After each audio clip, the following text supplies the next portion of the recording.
Hello दोस्तों, जय Hind. My YouTube channel DPW learning में आपका स्वागत है। आज हम लोग पढ़ेंगे फिजिक्स क्लास 12। टॉपिक हमारा रहेगा कूलाम का नियम। टॉपिक हमारा रहेगा कूलाम ला। Class 12 physics.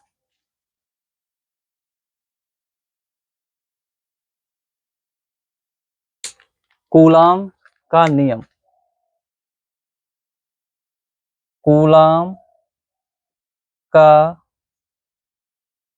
नियम। तो कूलाम का नियम क्या होता है? दो स्थिर बिंदु आवेशों के बीच लगने वाले आकर्षण अथवा प्रतिकर्षण बल उन दोनों आवेशों के मात्राओं के गुणनफल के अनुक्रमानुपाती तथा बीच की दूरी के वर्ग के व्युत्क्रमानुपाती होता है। कूलाम का नियम कहलाता है। तो इसका फिगर बनाते हैं। ये मान लेते हैं पॉइंट ए है और ये मान लेते हैं पॉइंट बी है। इस पे एक चार्ज है प्लस क्यू, इस पे एक चार्ज है, इसको Q2 मान लेते हैं, इसको Q1 मान लेते हैं। हो सकता है दोनों चार्ज एक प्लस एक माइनस भी हो सकता है दोनों प्लस हो सकता है दोनों माइनस हो। इसीलिए बोला गया है कि दो स्थिर बिंदु आवेशों के बीच लगने वाले आकर्षण अथवा प्रतिकर्षण, अगर दोनों समान चार्ज होगा तो प्रतिकर्षण बल लगेगा, दोनों विपरीत चार्ज होगा तो आकर्षण बल लगेगा। दोनों के बीच की दूरी मान लेते हैं r है। तो इसमें परिभाषा में बोला है कि दो स्थिर बिंदु आवेश, आवेश कैसे हैं? स्थिर हैं। पॉइंट ए पर एक आवेश है Q1, पॉइंट बी पर एक आवेश क्या है? Q2 है। तो अगर चार्ज होता है, आवेश होता है, तो उसके बीच आकर्षण और प्रतिकर्षण बल दोनों लगता है। हमने न्यूटन का गुरुत्वाकर्षण नियम पढ़ा था 11th क्लास में। तो उसमें हमने देखा था दो क्या होते थे? पिंड होते थे। दो पिंड होते थे, एक होता था m1, दूसरा होता था m2। दोनों के बीच की दूरी r होती थी। ये पॉइंट ए, ये पॉइंट बी। तो अगर पिंड होता है तो उसके बीच केवल आकर्षण बल ही लगता है, लेकिन चार्ज हो जाने पर आकर्षण अथवा प्रतिकर्षण दोनों बल लगता है। तो इसका फार्मूला ड्राइव करते हैं। क्या बोला है कि दो स्थिर बिंदु आवेशों के बीच लगने वाले आकर्षण अथवा प्रतिकर्षण बल F प्रोपोर्शनल Q1 Q2, दो स्थिर बिंदु आवेशों के बीच लगने वाले आकर्षण अथवा प्रतिकर्षण बल उन दोनों आवेशों के मात्राओं के गुणनफल के अनुक्रमानुपाती, इक्वेशन नंबर फर्स्ट, तथा बीच की दूरी के वर्ग के व्युत्क्रमानुपाती होता है। यही कूलाम का नियम होता है। तो equation number first and second का एक साइड बराबर है तो इसका मिला देते हैं। तो ये हो जाएगा F प्रोपोर्शनल Q1 Q2 बटे r स्क्वायर।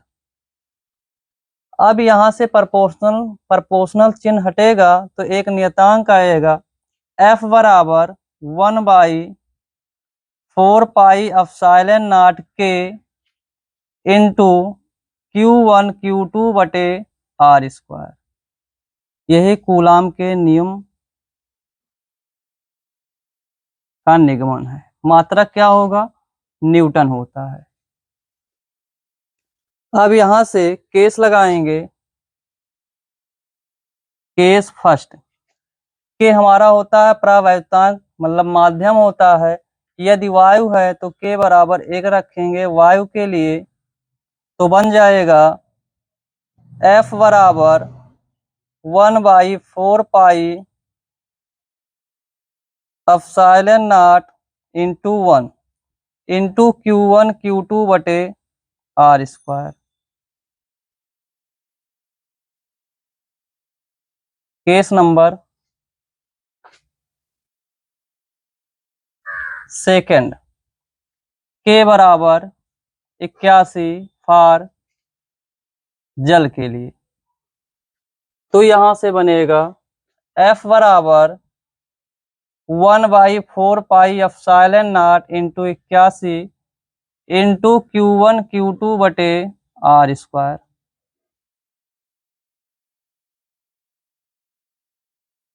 अब यहाँ से हम निकालते हैं 1/4πε0 हमारा क्या है, एक नियतांक है। 1/4πε0 बराबर होता है इसका मान 9 × 10⁻9, ये होता है। ये एप्सिलॉन नॉट वैद्युशीलता इसको बोलते हैं, इसका आंशिक मान हमें निकालना है। इसका बटा 1 कर देते हैं, एप्सिलॉन नॉट हमें चाहिए, तिर्यक गुणा कराएंगे, 1 एकन्ने 1 होगा, बराबर ये हो जाएगा 4π×9 × 10⁻9 गुणे हो जाएगा एप्सिलॉन नॉट। हमें एप्सिलॉन नॉट चाहिए, तो एप्सिलॉन नॉट बराबर हो जाएगा 1/, ये एप्सिलॉन नॉट बराबर 1/4 पाई का मान रख देंगे 3.14 गुणे 9 गुणे 10⁻9। यहां से दशमलव हटाएंगे, ऊपर 0 बढ़ेगा, 25 चौका 100, ऊपर 25 आएगा। एप्सिलॉन नॉट बराबर 25 गुणे, ऊपर जाएगा पावर माइनस होगा, बटे में 9, ये है 314 गुणे 9। इसका कैलकुलेशन करने पर आएगा एप्सिलॉन नॉट बराबर 8.85 × 10⁻12 कूलाम स्क्वायर प्रति न्यूटन मीटर स्क्वायर, इसका ये यूनिट होगा। अब इसकी हम निकालेंगे बीमा डायमेंशन।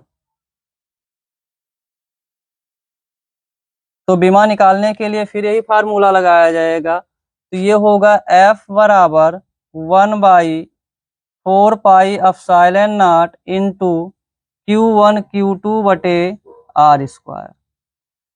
तिर्यक गुणा किया जाएगा, तो ये हो जाएगा F R स्क्वायर 1/4π नियतांक है, तो ये बराबर में मिलेगा 1/ε0 इंटू Q1 Q2। इसको यहाँ लेके जाते हैं, इसको नीचे लाएंगे, ये इधर आएगा और ये इसके बटे में हो जाएगा, तो एप्सिलॉन नॉट बराबर Q1 Q2 बटे FR स्क्वायर लिख देंगे बगल में, चूंकि 1/4π नियतांक, इसकी बीमा नहीं होगी। अब यहां से देखते हैं, इसको मिटा देते हैं, इधर इसको मिटा देते हैं, यहाँ यहाँ ऊपर से देखते हैं, एप्सिलॉन नॉट बराबर आवेश की बीमा होती है 80, फिर आवेश है इसका भी हो जाएगा 80 बाई फोर्स की बीमा होती है MLT-2, बीमा हो जाएगी L2। तो एप्सिलॉन नॉट बराबर ये स्क्वायर हो जाएगा A2 T2 बटे में M L⁻², और L तो कितना हो जाएगा L⁻3 T-2, ये बनेगा। इसको बड़े ब्रैकेट में हम सेट कर देंगे, तो ये हो जाए, तो बीमा हमारा निकल के आया एप्सिलॉन नॉट बराबर M−L⁻³ T⁴ A2। ये हमारा एप्सिलॉन नॉट का बीमा निकल के आया। यहाँ से इसका अगर यूनिट देखा जाए, तो यूनिट हमारा बनेगा MKS यूनिट, बनेगा सेकंड⁴ एम्पियर स्क्वायर बटे किलोग्राम मीटर क्यूब, ये MKS यूनिट हो जाएगा। एक बार पुनः देखते हैं कूलाम का नियम। कूलाम का नियम होता क्या है, दो बिंदु होते हैं, दोनों बिंदु कैसे होते हैं, स्थिर होते हैं। एक आवेश हमने क्या माना, Q1 माना, दूसरा क्या माना, Q2 माना। आप एक प्लस भी मान सकते हैं, एक माइनस भी मान सकते हैं, या दोनों समान मान सकते हैं। दोनों माइनस कर दीजिए, दोनों प्लस भी कर दीजिए, कोई दिक्कत नहीं। दोनों के बीच की दूरी क्या होती है, r होती है। तो यहाँ हमने परिभाषा लिखा, दो स्थिर बिंदु आवेशों के बीच लगने वाले आकर्षण अथवा प्रतिकर्षण बल, आवेश अगर होता है तो आवेश में आकर्षण बल और प्रतिकर्षण बल दोनों लगता है। तो यहाँ पे दोनों पे फार्मूला हमने क्या लगाया है, परिभाषा कह रहा था, दो स्थिर बिंदु आवेशों के बीच Q1 Q2 दो आवेश हैं, दोनों के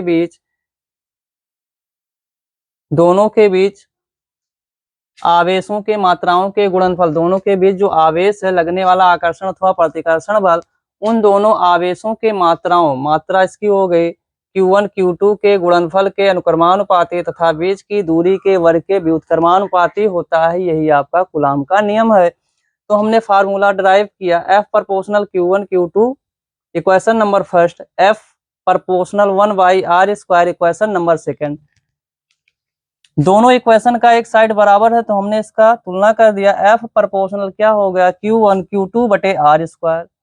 प्रोपोर्शनल चिन्ह हटा तो हमारा एक नियतांक आया 1/4 पाई एप्सिलॉन नॉट इंटू के क्या होता है, एक माध्यम होता है परावर्तांक का Q1 Q2 बटे r स्क्वायर। यहाँ से हमने केस लगाया, केस फर्स्ट के बराबर अगर वायु होता है तो वायु के लिए 1 लिखा जाता है। तो F बराबर 1/4 pi epsilon not into 1 Q1 Q2 बटे r स्क्वायर। फिर हमने केस सेकंड लगाया, के बराबर 81, अगर जल होता है तो के बराबर 81 रखा जाता है। तो F बराबर मिला 1/4 pi epsilon not into 81 into Q1 Q2 बटे r स्क्वायर। मात्रक वही रहेगा, फोर्स का न्यूटन ही होता है। 1/4 पाई एप्सिलॉन नॉट का आंकिक मान जो होता है 9 × 10 की पावर 9 होता है। इसका बटा हमने 1 किया, हमें चाहिए था एप्सिलॉन नॉट का आंकिक मान, हमने तिर्यक गुणा कराया,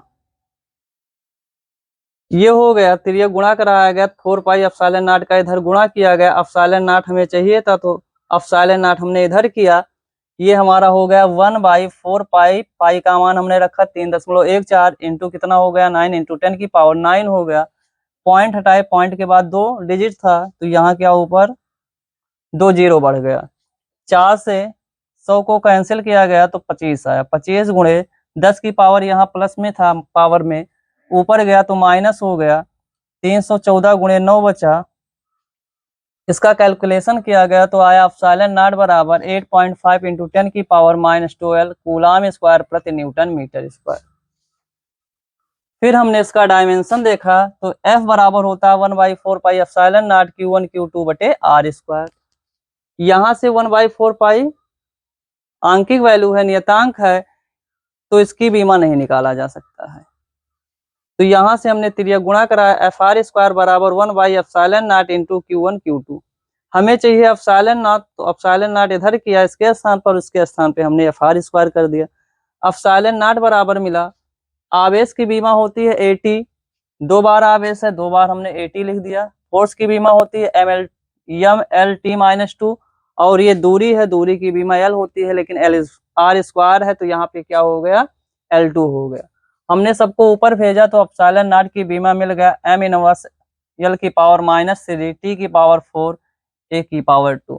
इसका MKS यूनिट हो गया सेकंड की पावर 4 A स्क्वायर, मतलब एम्पियर स्क्वायर बटे किलोग्राम इंटू मीटर क्यूब।